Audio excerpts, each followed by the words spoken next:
Il me reste à vous montrer deux exemples de tests du Kikaré. Nous allons commencer par terminer le test pour voir s'il y a un lien entre le professeur et la note. Je vous rappelle que Kikaré me donne le tableau suivant que vous n'avez pas dans votre cahier de notes que j'avais fait entre-temps. Alors, la probabilité que le chercheur se trompe, elle est de 42,2%. Le Kikaré, on l'avait calculé nous-mêmes, 3,88. Et dans ce tableau-là, toutes les fréquences théoriques sont supérieures ou égales à 5. Vous le voyez, la dernière ligne du tableau nous indique qu'il n'y a aucune cellule avec un effectif inférieur à 5. Alors commençons. Première étape, on formule les hypothèses. J'écris H0, il n'y a pas de lien entre le professeur et la note. H1, il y a un lien entre le professeur et la note. Vous nommez les deux variables au moins une fois. Choix du seuil. Nous choisissons ici alpha est égal à 5. Vérification des conditions d'application du test. Chaque fréquence théorique est égale ou supérieure à 5. La condition est vérifiée. Je peux continuer. Calcul de la variable d'écart et probabilité de se tromper. Le Kikaré, je peux le calculer. SPSS le donne également. Et le risque de se tromper est donné par SPSS. Détermination de la valeur critique. Cette étape-là n'est pas nécessaire lorsque je possède le risque de se tromper du chercheur. Mais je vais quand même la déterminer. Le nombre de degrés de liberté étant de 4 et le seuil de signification étant de 5, le Kikaré critique était de 9,49. Il se lit dans la table. Formulation de la règle de décision. Étant donné que je possède la probabilité que le chercheur se trompe, j'utilise la règle en bleu et j'écris « Si la probabilité de se tromper est supérieure au seuil de signification, je ne rejette pas H0. Si la probabilité de se tromper est inférieure au seuil de signification, je rejette H0. La règle de décision comporte deux parties que l'on note, sinon c'est un point sur deux. La décision, j'ai utilisé la règle en bleu, je décide avec la règle en bleu aussi. Puisque la probabilité de se tromper est supérieure au seuil de signification, je ne rejette pas H0. Et donc, on ne peut pas conclure à l'existence d'un lien entre le professeur et la note.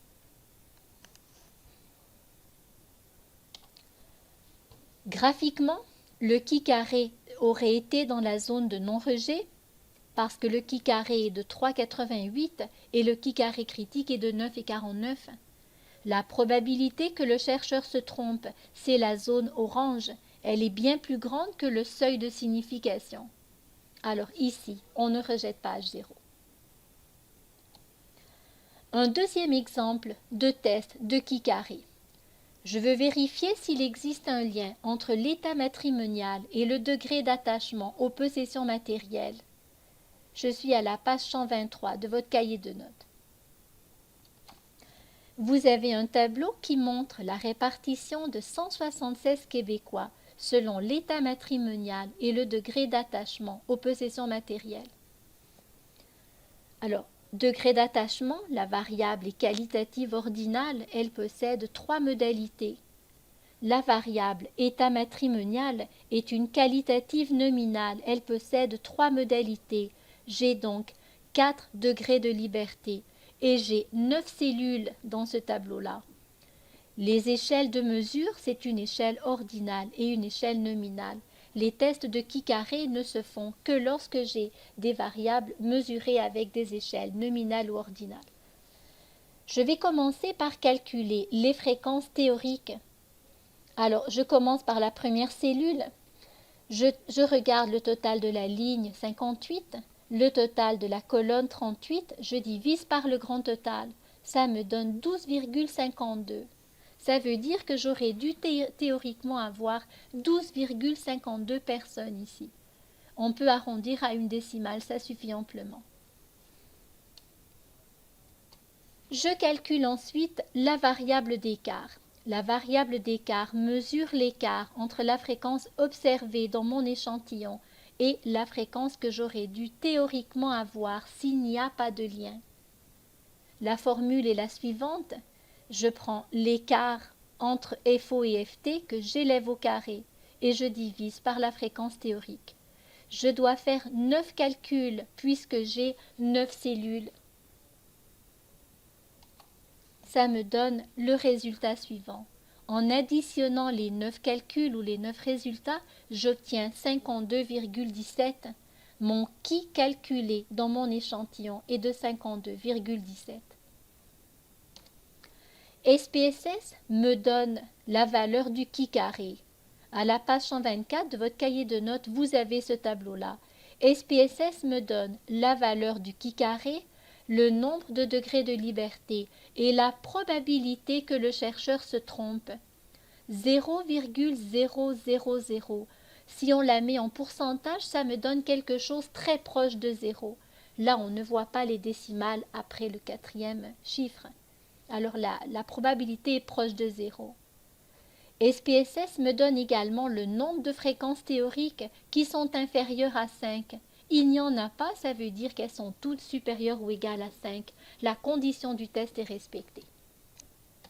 Alors je fais mon test. Formulation des hypothèses. H0, il n'y a pas de lien entre l'état matrimonial et le degré d'attachement aux possessions matérielles. H1, il y a un lien entre les deux variables. Choix du seuil. Choisissons alpha est égal à 1%. Vérification des conditions d'application. Chaque fréquence théorique doit être égale ou supérieure à 5. La condition est vérifiée. On peut continuer.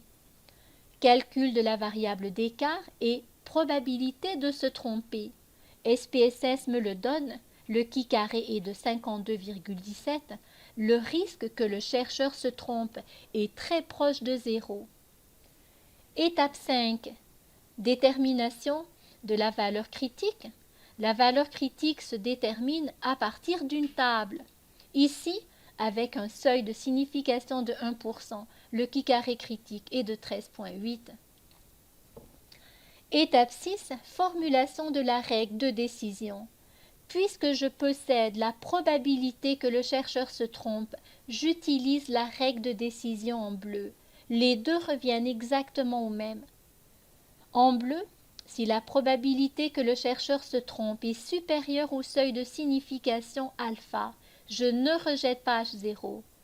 Si la probabilité que le chercheur se trompe est inférieure à alpha, je rejette H0. Et ensuite, je prends la décision. J'utilise la règle en bleu, donc, comme la probabilité de se tromper du chercheur, qui était toute proche de 0, comme elle est inférieure au seuil de signification de 1%, je rejette H0 et je peux donc conclure qu'il existe une relation entre l'état matrimonial et le degré d'attachement aux possessions matérielles. Graphiquement, le qui carré calculé est supérieur au qui carré critique. On est dans la zone de rejet de H0, donc on rejette H0 et on conclut qu'il y a un lien. Vous avez également dans ce graphique-là la probabilité que le chercheur se trompe, elle est assurée en orange et vous constatez qu'elle est plus petite que le seuil de signification excusez-moi, de alpha. Puisqu'on a conclu à l'existence d'un lien, nous pouvons calculer la force du lien avec le coefficient de Cramer. Ce lien, cette force de lien se calcule en prenant le qui carré calculé. On divise ce qui carré calculé par petit n fois h-1, h étant le nombre de modalités de la variable qui en a le moins, ici c'est 3, les deux variables ont le même nombre de modalités. Donc c'est 3 moins 1, ça me fait 2. Alors mettez les chiffres dans la formule, ça me donne 0,38. SPSS calcule le coefficient de Cramer. 0,38, vous avez donc un lien qui est très fort. Le lien entre l'état matrimonial et le degré d'attachement aux possessions matérielles est très fort. Vous redonnez le nom des variables quand vous arrivez à la conclusion. Je veux vous montrer un autre tableau qui n'a rien à voir avec les deux exercices que l'on vient de faire. Ce tableau-là provient du Labo 5 d'SPSS. C'était un tableau dans lequel on voulait voir en fait s'il existait un lien entre le type de logement et le type de ménage. Alors ici, vous avez la valeur du qui carré qui est de 11, le nombre de degrés de liberté qui était de 6, et vous avez la probabilité que le chercheur se trompe. 0,068. Faites attention, quand vous le convertissez en pourcentage, ça vous donne 6,8%. 6,8%, c'est plus grand que le seuil de 5. Ça veut dire que la probabilité que le chercheur se trompe est plus grande. On ne pourra pas rejeter H0 ici et on ne pourra pas conclure à l'existence d'un lien. Il y a cependant un tout petit problème avec le tableau qu'on n'a pas ici mais que l'on aurait produit, c'est qu'il y a 11 cellules avec un effectif théorique inférieur à 5. Or, on peut appliquer le test seulement si toutes les fréquences théoriques sont supérieures ou égales à 5. Ici, la condition du test n'est pas respectée. Normalement, on ne procède pas au test. Pour le travail de session, vous allez sûrement en avoir qui sont inférieurs à 5. Alors vous l'écrivez. 11 cellules ont un effectif inférieur à 5, mais on continuera le test quand même, en sachant que normalement il n'est pas valable. Alors écrivez une petite note, mais vous continuez le test quand même. Merci.